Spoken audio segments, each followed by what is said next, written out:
Alright guys, and welcome back to another edition of the Arena Predictions Round 2 for Magneto and for Odin. If you guys haven't subscribed to this channel already, then what is you doing, baby? Subscribe! Alright, I'm going to go over the basic champ first. In this case, it is Magneto. And I want to go ahead and go over his pros and cons, in case you guys don't know by now. Now, his strengths are his bleed and shock resistance. So he has a 90% reduction to both his bleed and shock potency. The bleed one is perfect if you guys are running the double edge mastery. So this way you can take less damage from the double edge suicide, but also get the benefit of the extra attack. If you do have a 1 point in coagulate, you can go ahead and mitigate that damage to 100% for bleed resistance. You also have a massive burst damage. Now, he gets a lot of prowess buffs when you hold his heavy and then he manages to land the attack onto the champ, or if he's just charging his heavy, he gets a lot of prowess from it, which will increase his special attacks. Special 2 will get massive damage increase if it crits, and his special 3 will put on bleed shrapnels that will detonate once the timer expires. If the champ that he's going against is bleed immune, then he'll apply an armor break instead. So if you're going to go for the armor break, it's good to parry them first, then do the special 3. So this way, when the special 3 animation finishes, Magneto can go ahead and go in and put massive damage when they have that armor break applied. He also has anti-healing. Now, his mastery of the middle champions lets him immediately ignore and reverse any incoming healing that they may gain. So that is good for champions, most likely the middle champions who heal, like Hulkbuster, for instance, or Punisher 2099, just for a few examples. This way you can stop their healing altogether. Now, Magneto does have a few weaknesses. Nullify. So if you're going against Mystic champions who can nullify, Dormammu with his special 1, or you're looking at Hood, since Hood's buff got pretty much debuffed. So he still has his Fate Seal though on his special 2, so he can nullify all of Magneto's buffs, the Unstoppable, the Prowess, which is where most of Magneto's damage comes from. So it would severely hamper Magneto with the Nullify. Also, if you guys are going in Alliance Quest with Magneto, just keep in mind that Mystic robot, that Ultron bot, does have a Nullify field. So if you go against him with Magneto, you won't get any buffs whatsoever. Magneto also has a weakness against the stun immune. So pretty much he has to throw a lot of heavy attacks and you have to parry and then do the heavy attack. He does have his Unstoppable just as a safety net. Champions who are not middle champions at all. So pretty much what you can just parry them, try to put the stun on them, and then put the heavy attacks, try to build your prowess. But they're not metal, so your stun is not going to last as long, and then your damage is not going to be that much either. Mainly with champions who are not metal, usually just do the special 2 and just pray that it crits. As far as his synergies, yes, my Hellfire Club, Archangel, Phoenix, Night Thrasher, and Emma Frost, where Magneto's personal armor breaks and bleed debuffs gain an extra 20% duration. That is extremely powerful, especially for his bleeds and the armor breaks against those characters who are susceptible to it. My contest now, while fighting hero champions, special attacks gain 50% attack rate and gain a cruelty buff lasting 14 seconds and increasing critical damage rating by 800. Now that's teamed up with Ultron, Dr. Doom, Kingpin, and King Groot. So 2 champs that pretty much most people will want to run on that team would be Dr. Doom and Kingpin after Kingpin's buff. And obviously for recommended masteries for Magneto, you do want to have Deep Wounds, get that maxed out. You're going to have double edge, like I mentioned before, in the mastery.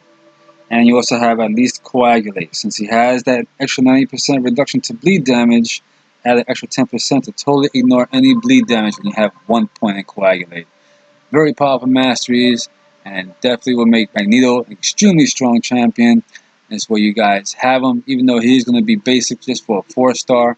For those who are still Act 4 and trying to get even through Act 5, Magneto still is an extremely strong champion against that Act 5 Ultron boss.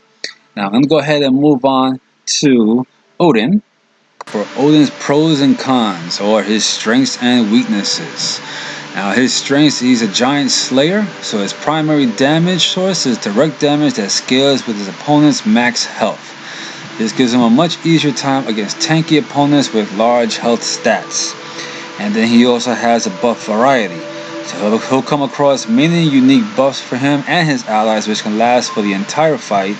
This makes him great for paths where unique buffs are the key. As far as his weaknesses, now he is another one who is susceptible to nullify. He's also susceptible to stagger. So Odin relies on his buffs for all his damage and utility. So an opponent able to strip him of his buffs will have a much easier time defeating him. His consecutive fights because of his Odin sleep. Now since he performs best when he can alternate fights with his allies in order to gain the effects of Odin sleep, if he's using consecutive fights, he'll become much weaker after the first fight. And mainly because he doesn't get any buffs if you use him 2 times in a row. So you have to use him just 1 time to have him have his buffs, to reapply his buffs when he does his special 3. But if you go into the next fight with him again, he's not going to have any buffs and he's going to hit weaker. Now he will be getting a buff in May due to the fact that they took his stacking Odin's away. So Odin already got nerfed before he was even released. And I figured that was going to happen because it was just extremely strong for certain champions and synergies if you place multiple Odins on the team and they benefit on one champion from getting all those buffs applied to them. So yeah, they took that stacking ability away, but as a result, they will buff him in May. He has a synergy with Hela. Okay, so with Hela, while charging her heavy attack, she gains twice as many Fury buffs. And that's pretty much just teamed with Hela. It's called Warmonger. Odin's sons and Odin's daughters. So with Thor, Loki, Hela, and Angela, with Thor and Hela, 5% buff duration for each fight the team has won. And then also Loki and Angela have 5% buff potency for each fight the team has won. Those are extremely strong because if you figure if you won 5 or 6 fights, you times that by 5% for each fight, and you can have Hela's buffs last a lot longer, as well as Angela's buffs hit a lot stronger. Hela and Angela are really pretty much going to benefit the most out of that synergy. Recommended masteries for Odin will be Dexterity. So if Odin dodges an attack just before performing his special to attack, he can pause the duration of Dexterity's precision buff, increasing the burst damage on the last hit of this attack. And also he will need Perfect Block and Block Proficiency. Since Odin has to remain within striking distance to pause his personal buffs, he has to block more than the average champion. So bolstering his block will reduce chip damage. Now you can also add in Guardian for the Guardian synergy, which will increase block proficiency, so that way it can help mitigate block damage. Find with Odin that he does have to cycle in his heavy attacks, because when you hit with the heavy attack, he gains an energized buff, increasing his combat power rate by 10% for 7 seconds. He only gets 1 stack of that.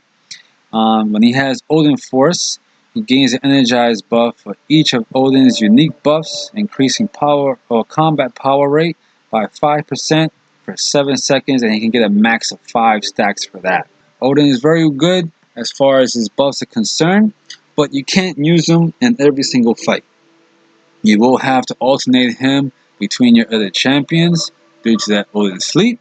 So just keep that in mind when if you guys decide to use him.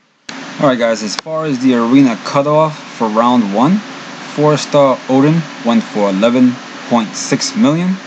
4-star Magneto went for 1.6 million, and 5-star featured Odin went for 66.5 million. So I predict for round 2 that 4-star Odin will go for 12 million, 4-star Magneto 1.8 million, and 5-star featured Odin at 70 million. As always, make sure to increase by 10% just to give you guys a good safety net.